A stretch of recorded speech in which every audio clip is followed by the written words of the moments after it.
खंडहर के अंत में एक प्राचीन मंदिर दिखाई दिया। ये शांत और छोटा था, बिल्कुल भी भव्य नहीं था। वहां केवल एक प्राचीन हॉल था और अंदर धूल की मोटी परत में ढका एक पत्थर का बुद्ध खड़ा था। उसके बगल में एक प्राचीन कांस्य दीपक था जो रोशनी से टिमटिमा रहा था। प्राचीन मंदिर के सामने एक शक्तिशाली बोधि प्राचीन वृक्ष था। यह इतना बड़ा था कि 6 या 7 लोग भी इसे अपनी बाहों में नहीं भर सकते थे।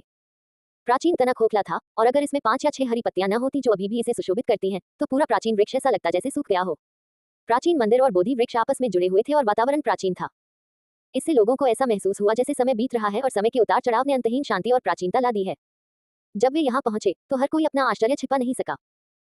उनके पीछे का भव्य और विशाल महल परिसर बहुत पहले ही खंडहर में तब्दील हो चुका था, लेकिन ये छोटा सा प्राचीन मंदिर अभी भी मौजूद था, जो लोगों को शांति का एहसास करा रहा था और उन्हें वास्तविक प्रकृति की ओर लौटने का एहसास करा रहा था। इतना प्राचीन मंदिर कैसे हो सकता है? बोधि प्राचीन वृक्ष की कुछ बची हुई पत्तियों में वास्तव में क्रिस्टलीय हरे रंग की चमक है।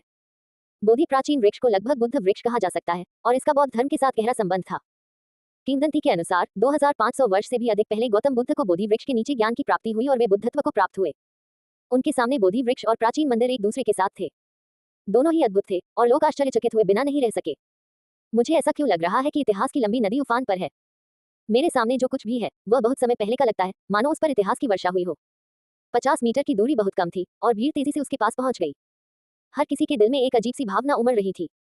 जो उन्होंने देखा वह एक पुरानी ऐतिहासिक पेंटिंग की तरह था और समय की आभा हवा में भर गई थी। क्या ये वह मंदिर हो सकता है जहां देवता रहते थे? इस दुनिया में वास्तव में बुद्ध नहीं हो सकते, है न? यद्यपि प्राचीन मंदिर वीरान है, फिर भी ये लोगों को शांति और सुकून का एहसास कराता है। प्राचीन मंदिर शांत था और वहां केवल शांति थी।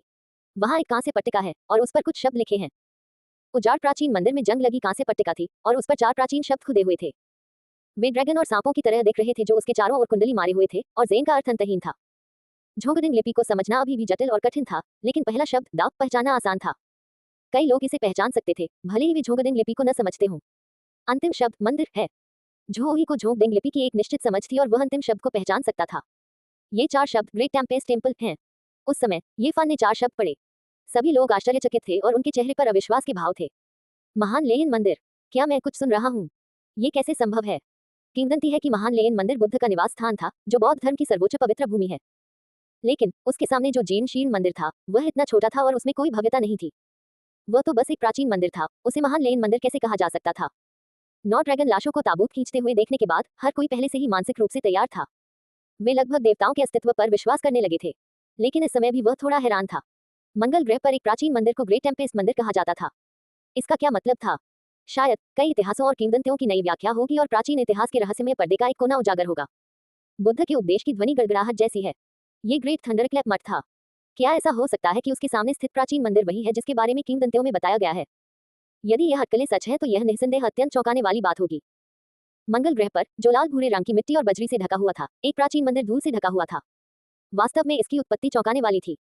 जितना अधिक लोग इसे देखते थे उतना ही अधिक उन्हें लगता था कि यह प्राचीन मंदिर असाधारण है। उनके पीछे स्थित स्वर्गीय महल बहुत भव्य, विशाल और शानदार हुआ करता था, लेकिन अंत में वह नष्ट हो गया और जमीन पर केवल मलबा ही रह गया। और यह प्राचीन मंदिर खंडहर जैसा प्रतीत हो रहा था, लेकिन यह अभी भी ऊंचा खड़ा था और एक अजीब विरोधाभास पैदा कर रहा था। उसके साथ बोधि वृक्ष, प्राचीन बुद्ध दीप और छोटी सी रोशनी थी जो बीन के आकार की थी। ये सादा और शांत था, जो समय की परीक्षा और क्लेशों को झेलने में सक्षम था।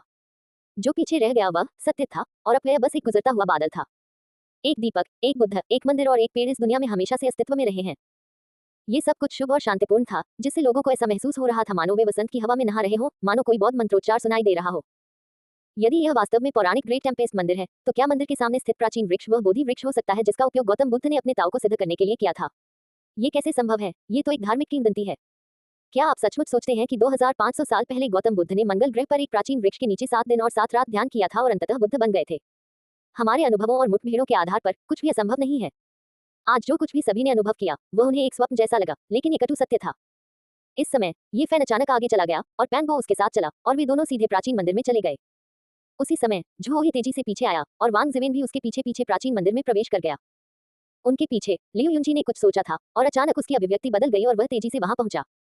ऐसा लग रहा था कि दूसरे लोग भी किसी सपने से जागे हैं। अगर यह ग्रेट टेम्पेस्ट मंदिर था तो ये देवताओं का निवास स्थान होगा। हालांकि यह लंबे समय से वीरान था और धूल की मोटी परत से ढका हुआ था, फिर भी यह एक असाधारण जगह थी।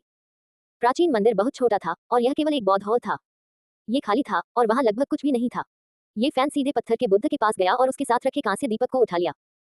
कांसे का ये लैंप साधारण था और इसकी शैली सरल और अलंकृत थी, लेकिन ये छूने में गर्म था, धातु की ठंड और कठोर भावना के बिना। इसके बजाय ये गर्म जैत के एक टुकड़े को पकड़ने जैसा था। आश्चर्य की बात यह थी कि प्राचीन मंदिर धूल से भरा हुआ था, लेकिन कांस्य दीपक अछूता था, मानो वह धूल को अलग कर सकता था। इस मंदिर की निश्चित रूप से कई वर्षों से सफाई नहीं हुई थी और धूल की एक मोटी परत जम गई थी, लेकिन प्राचीन दीपक धूल से बच सकता था और यह अभी भी उज्जवल था। ये फान आश्चर्यचकित हुए बिना नहीं रह सका। क्या ये प्राचीन काल से अब तक जलाया गया था? ये वाकई साफ है। पत्थर की बुद्ध प्रतिमा और कांस्य दीपक के अलावा यहाँ कुछ भी नहीं बचा है।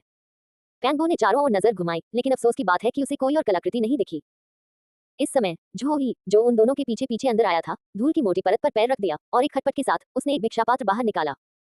उसी समय लियू युंजी और अन्य लोग भी प्राचीन मंदिर में प्रवेश कर गए। किसी ने कोई आवाज नहीं की और वे सभी चुपचाप खोज कर रहे थे। शुरुआत में वे अपनी तयशुदा सोच से अलग नहीं हुए और प्राचीन मंदिर का सामना अनिश्चितता के साथ किया। वे अभी भी चीजों पर उसी मानसिकता से विचार करते थे जैसा वे धरती पर रहते समय करते थे। जब तक ये फैन सबसे पहले आगे नहीं बढ़ा, तब तक उन्हें अचानक एहसास नहीं हुआ कि वे अब दूसरे ग्रह पर हैं और उनका सामना बिगलेन मंदिर से हो रहा है, जो संभवतः पौराणिक बुद्ध का निवास स्थान था। हो सकता है कि वहां देवताओं द्वारा छोड़ी गई कलाकृतियां हों। प्राचीन मंदिर के अंदर ये फैन ने अपने हाथ में बेदाग कांस्य दीपक पकड़ रखा था और कोमल चमक के कण नीचे छिटक रहे थे और मंदिर चमक से भर गया था। अचानक ये फैन ने एक मंद मंद बौद्ध मंत्र सुना, मानो वह स्वर्ग से आ रहा हो। पहले तो उसे लगा कि यह एक भ्रम है, लेकिन धीरे धीरे बौद्ध मंत्र तेज होता गया और पूरे प्राचीन मंदिर में गूंजने लगा। ये गंभीर, विशाल, गहरा और गूढ़ था। फिर प्राचीन मंदिर की सारी धूल छंट गई और वहां कोई धूल या गंदगी नहीं थी। ये साफ हो गया और 6 अक्षरों वाला मंत्र वास्तव में सुनाई दिया, वेंग मा नी पैट मी हम।